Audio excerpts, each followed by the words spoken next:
NUP is not a member of Ipod as of now. Wabaddewo okulya n'okukomba essowaani olunaku olwaleero ennaku z'omwezi 10 Oktoba omwaka 2025 ekibiina ki NUP we kigguddewo emisango bupya ku Electoral Commission oba akakiiko ak'ebyokulonda.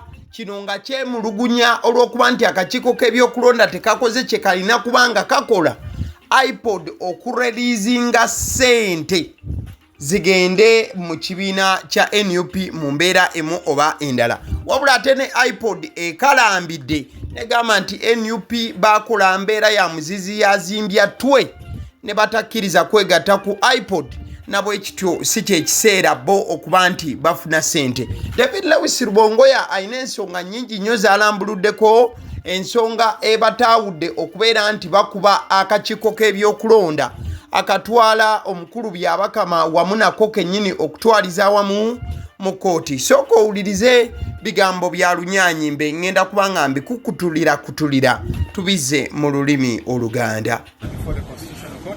The Constitutional Court, we are challenging the entire law. Here in the High Court, we are challenging the actions of the Minister, Nayo, and the Electoral Commission of discriminating against NUP, even violating the law itself, the amendment. When the amendment was made, the Political Parties and Organizations Act, the law provided that there has to be a statutory instrument which creates a new High Court,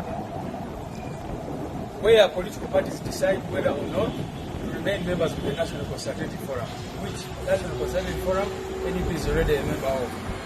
So what these people did, because we told the people that the whole law, the entire amendment, was meant to fight, to cripple the National Unity Platform, that is how they have been not even following the provisions of the new law. So that is why that Mao, out of vengefulness and all that, wrote to the Electoral Commission and said, exclude NUP. And we're here before the High Court. We say that is wrong, that is irregular, that is illegal. You remember, Locke was in Parliament a few weeks back, and he said that now that there is a new law, let a statutory instrument be presented to us. Which is why we say that we are against that discrimination, because all discussions, these who have been meeting, talking about how to implement the new law in the exclusion of NUP, and we say that is wrong, that is irregular. Yo yembeera ebadde ku kooti olunaku olwaleero. Kati ensonga ziri bwe ziti. NUP yagguddewo emisango ebiri. Omusango gumu ne gutwala mu Constitutional Court. Era ogwo gubaddewo nga NUP yawawaabira akakiiko k'ebyokulonda wamu ne Ipod okube nga NUP mu Constitutional Court ebadde echallenginga etteeka eryayisibwa, etteeka eriwabula ebibiina by'obufuzi. Kati egwo omusango gubaddeyo mu kooti era gye gimu ku gibadde gyeteeseteese okuba nga giwulira olunaku olwaleero. Kati NUP kye yakoze, egguddewo omusango omulala mu High Court oba mu kooti enkulu. Omusango guno bagugudde ku kakiiko k'ebyokulonda wamu ne Minisita wa Justice oba Minisita w'ensonga ez'amateeka Nobert Mao. Era nga David Lewis Rubongo yabagamba nti baguddewo emisango gino kakiiko k'ebyokulonda ne Mao lwa nsonga bano basosola NUP. Okusookera ddala boogera ku Ipod empya n'engeri gye yabagiddwamu okubeera nga omuntu atali kitundu ku Ipod takkirizibwa kufuna ssente. Ate nga bagamba bo bali part of National Consultative Forum aba NUP, nga ate Ipod ebeera wansi wa National Consultative Forum. Kati NUP egamba bwebanga already eri mu National Consultative Forum tewaliwo ngeri gye basobola kuba nga bagimma ssente olw'etteeka lye baalese erya Ipod. Kati bino bye bimu ku bifayiringiddwa ne bakuba akakiiko k'ebyokulonda mu kooti. Era nga David Lewis Rubongoya mu byowulidde ayogera bagamba nti etteeka ddyo mu butuufu bwalyo liriwo kulwanyisa NUP. Era mu bimu ku bye bataddeyo mu kooti bagamba it was wrong for Mao to exclude us. Rubongo yanga yagamba nti kyabadde kikyamu Mao okuvayo n'akola statements n'okukola okulagira nti NUP teweebwa ssente. In fact Rubongo ayongedde n'asonga olunwe mu bigambo ebize byogerwa leader of opposition wali mu parliament ng'agamba nti lwaki tebabawa bujjuvu bwa tteeka lino na biki ebiritwala. So David Lewis Rubongo yagamba ekibakubiza akakiiko k'ebyokulonda mu kooti lwa nsonga bo bavumirira bagamba they are against discrimination. Bavumirira ekyokuba nti NUP eteereddwa bbali neetagattibwa mu nkiiko n'ebiteesebwa byonna ebya Ipod n'okubeera nti omusimbi tebabakkiriza kugukwatako. Wabula Nalukoola naye abaddewo era omu ku bannamateeka ababaddewo ku lwa NUP mu kubeera nti bafayiringa omusango guno mu High Court agamba nti nsimbi si y'ensonga NUP kweyimiridde wabula bayimiridde ku tteeka. Sooka owulize Nalukoola. And it's on the rule of law. You see, we have a new law. You know, our claims are not necessarily centered on money, but rather the law. Now we have a new law, the Amendment of Political Parties and Organizations Act. But the amendment has no statutory instrument to operationalize it. All the players are interested in is who gets what, which political party to get what. But the law is disregarded.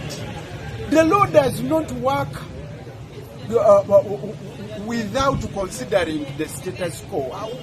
What is the status quo? What has been there? We are still operating in the old regime, not the new regime, because the new law is not yet operationalized. And the same minister who is supposed to issue a statutory instrument is the same minister who is misguiding the Electoral Commission, the Ipod, and the others. We need the new law to be operationalized. It's the new law which will guide on the procedure, who does what, when, with who. Oyo ye mukulu Elias Luyimbazi Nalukoola abadde annyonnyola lwaki NUP ekubye akakiiko k'ebyokulonda mu kooti wamu ne minisita Norbert Mao, minisita w'ebya mateeka oba minisita ow'ensonga z'ebyamateeka. Kati uliriza ezimu ku nsonga Nalukoola z'aleeta. Nalukoola agamba nti NUP ekubye akakiiko k'ebyokulonda mu kooti lwa nsonga bo bali ku rule of law, bagikubyemu lwa nsonga za tteeka lino. Era agamba nti abantu bonna abasonga mu NUP nti ssente ze zijiri obubi era ze zijibugujjanyiza n'okusula nga tetudde olw'etteeka lino. Agamba nti the claims are not centered on money. Agamba nti etteeka lino eryakayisibwa ery'ebibiina by'ebyobufuzi teriyina maanyi oba teriyina ebintu biriragira kubanga likola. Ekyo kyowulira statutory instrument. Agamba nti abaabaga etteeka lino balitunuuliza nnyo muntu ki afuna ki, ategeeza ebyensimbi nti Ipod etunuulidde kibiina ki ekifuna omusimbi gutya, wabula tebatunuulidde tteeka lino likola litya. Kati awo Nalukoola n'agamba nti y'ensonga ebatwaziza akakiiko k'ebyokulonda okukakuba mu mbuga z'amateeka wamu ne Mao waako. Mukadde ke kamu agamba nti woba weetegerezza bakyafugirwa mu tteeka kadde wadde ng'ate waliwo eppya eryazze. Mukadde ke kamu Nalukoola asimbye olukongo oba olukongolo ku minisita Mao oba Norbert Mao. Agamba nti Norbert Mao akoze kinene nnyo okubeera ng'awabya akakiiko k'ebyokulonda omulina okukagamba nti NUP tesaanidde kubanga efuna ssente. Nalukoola agamba nti bo ekibatwaza akakiiko k'ebyokulonda mu kooti baagala tteeka lino kwetegerezebwa wamu ne statutory instrument. Kati tubadde tuli awo omukulu executive director owa Ipod NUP gye yasabye okubanga yeegattako avuddeyo n'ayogera. Omukulu ono amanyiddwa nga Lawrence Sserwambala, naye katumuwulirizeeko olw'ensonga nti oba kuba akakiiko k'ebyokulonda mu kooti ne Ipod erina okubeera omu ku ba respondent mu musango guno. I mean, as you had in court, the date of implementation goes ahead, and Electoral Commission gave that precedence in distributing the money. So yes, the process will go on, the challenge will go on, but I think there is quite a lot of water that's gone down the bridge. The things you need to know is that, I mean, I've just explained it, that the effective date of the act is clear. And I don't think, in the limitedness of my knowledge, I don't think that the statutory instrument should actually take precedence over the act. So, Doctor, criminalization, okay, carries both risks and assets. The MOU of Ipod runs an electrocycle. So until the electrocycle is done, there was no need to do an MOU, because the parties in Ipod felt that the validity of that MOU still subsisted until the next electrocycle. The MOU is not going to change. Excluded because the members of Ipod signed to the MOU. They went through that process, signed the MOU, and as far as we know, in the strictest sense of our MOU, NUP is not a member of Ipod as of now. At one point in time, and until that process that will culminate into the signing of the MOU by the party, committed by the party president and the secretary general, they are not members of it. They've received the funding before, prior to the coming of the law. But the law ties receiving of that funding to membership of Ipod. Omukulu gw'olabye ayogera ye executive director wa Ipod NUP gye yagala okuba nti yeegattako kati. Alina ensonga nnyingi z'ayogedde oluvannyuma lw'okuba nti bakubiddwa mu kooti. Yes, ojja kujjukira nti NUP, kale katusooke ku bigambo bya director wa Ipod Lawrence Sserwambala. Omukulu agambye nti Electoral Commission yakola dda precedence mu kugaba kwa Sente, oba Electoral Commission yavaayo dda n'erambika engeri ebibiina gye birina okuba nga bifunamu ssente. Ekitegeeza nti NUP awo ng'eri ttale mu kadde ke kamu okusinziira ku kusaba okuteereddwayo nga bakuba Electoral Commission mu kooti. NUP eyagala MOU ekyusibwemu oba wabeewo empya ebagibwa. Omukulu Lawrence Sserwambala agamba nti ekyo tekisoboka. MOU gye bayina etambulira ku electrocycle ebeerawo. Kati electrocycle ekyali mu kutambula, tebasobola kukola memorandum of understanding mpya. Era mukadde ke kamu n'agamba nti statutory instrument tesobola kutwalibwa nga precedence saawa zino. Kiri NUP kyeyogerako ekyokubeera nti etteeka lyazze naye statutory instrument tebannategeera kiyimiridde kitya. Omukulu owa Ipod Lawrence agattako nti ebibiina by'obufuzi ebiri mu Ipod byakkiriziganya dda ku memorandum of understanding oba MOU. Nabwe kityo NUP tesobola kuva eri buvi negamba nti MOU eriwo ekyusibwe. Annyonnyola nti NUP yateekebwa bbali oluvannyuma lw'okuba nti ebibiina ebyaliwo byonna byasayininga, ate nga NUP yali ebyeyitidde kuutwe mu kaseera ako. Era ayongedde okukakasa nti NUP si memba wa Ipod, era NUP kigenda kitwalira kinene nnyo oba kigenda gitwalira akabanga okwegatta ku Ipod. Annyonnyodde ekyokuba nti NUP yali eweereddwako ku ssente. naye essaawa zino tebasobola gikombya yadde olw'ataano olw'ensonga etteeka eppya libakugira. Kati kankunyonnyola ekibaddewo olunaku olwaleero gwe atannakitegeera. NUP etutte akakiiko k'ebyokulonda mu kkooti ng'eyagala kkooti efulumye ekiragiro Ipod ewe mangu NUP ssente zaayo. NUP mu nsaba ya kkooti gyegisabye egamba nti NUP egwanidde okuweebwa ssente newankubadde nga etteeka lino eryafulumizibwa nti terinateekebwa mu nkola. NUP egamba nti etteeka eppya erya political parties terinatandika kukola, y'ensonga lwaki eyagala bagiwe ssente zaayo. Kati Executive Director Lawrence Serwambala kwe kuvaayo n'ayanukula NUP.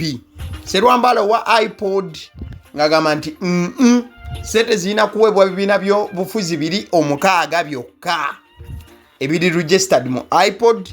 NUP tennaba kubanga eyita mu mitendera gyonna egyetaagisa okubeera nga etuuka n'etuukirira okuweebwa ssente. Kati awe tuli lutalo lwa ssente. NUP eyagala ssente zaayo okuva mu Ipod ng'etteeka eppya we liri n'akakiiko k'ebyokulonda kagiteere ssente.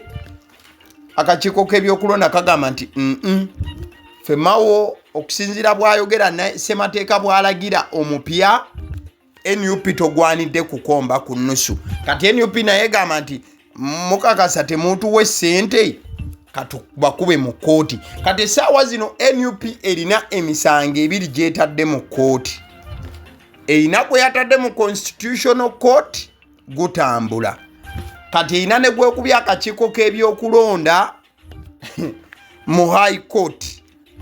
Byonna bateeriwo yakulaba nti NUP eweebwa ssente zaayo wamu n'etteeka. NUP egamba nti yo teri nnyo ku bya ssente zino newankubadde nazo ezeetaaga era mu byesaba ezisaba, naye gamba n'etteeka eyagala lirongoosebwe.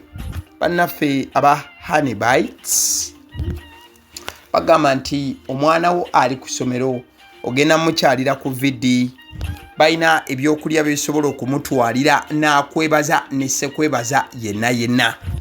So kyolina okubanga okola balina ebyokulya, yogera ku daddies, yogera ku binyeebwa, mawogola, bagiya, decorated donuts, cupcakes n'ebigwa mu line eyo. Bakubire ku 0709787508. Nkutegeeza ku bannaffe aba Alson Painters UG bano bo basiizi ba langi. Alson Painters UG bagamba nti ekintu ky'olina okukola kiri kimu.